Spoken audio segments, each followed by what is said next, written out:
This is a Fox News alert. The New York Times now reporting former New York City Mayor Michael Bloomberg is expected to file for the Alabama presidential primary.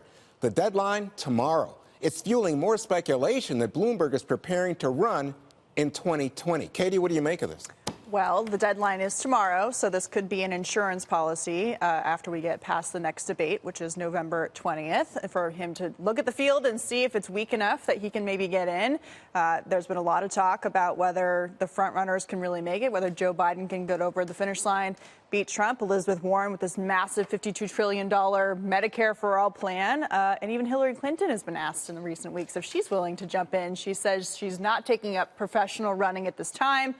So it is interesting. We'll see if he ends up filing for other states to kind of solidify him getting in. But it could be either an insurance policy or a serious pursuit of the nomination. But Sandra, what I'd heard was that he was concerned about Biden, that he didn't think Biden in particular was doing very well in the debates. So is this a sign of Democratic anxiety about Joe Biden, who remains nationally the leader? Because what the report is that he is expected to go early file because the deadline is tomorrow. But according to the report, he's been privately weighing a bid now for weeks and has not yet made a final decision on whether to run.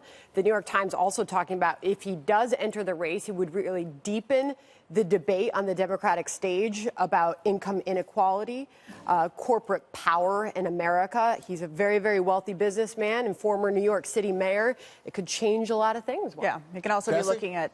There's no way he gets the nomination at all. I think this is great news for the Republican Party. It's going to cause chaos in the Democratic primary. He's a multi-billionaire who's going to make these other Democrats have to spend even more money, which they don't have, especially Joe Biden. This hurts Joe Biden more than anybody because Joe Biden's got that middle lane. This is Bloomberg's so-called middle lane. And Biden right now is a terrible mess if you look at him on the debate stage. Bernie's a radical socialist, and Liz Warren has now so compromised herself with stealing away 180 million people's health care plan that I don't see any of them making it. And if you believe these polls that show all these people beating Donald Trump in a general, then why are all these people trying to get in? Well, it's just not true. This is a weak field. Just one more thing quickly on the politics here. Michael Bloomberg dumped a whole lot of money into Virginia to turn it into a blue state on the issue of gun control, and he did it. So that could also be playing into his decision to file for the presidency. So, Greg, do we have, this is the rebellion of the billionaires. You got Tom Steyer and now potentially Michael Bloomberg. You know, there's just too many people in this hot tub. And they're all hairy and old. Not my kind of hot tub.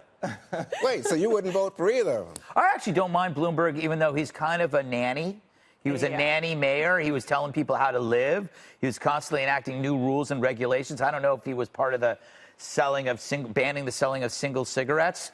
I don't know if that was him, so I shouldn't say any more. But you don't like him. You didn't realize how good of a mayor he was until yes, Bill de Blasio. Yes, that is true. All right. That is true. On that note, let's change the subject. We're going to monitor those developments for you as they break.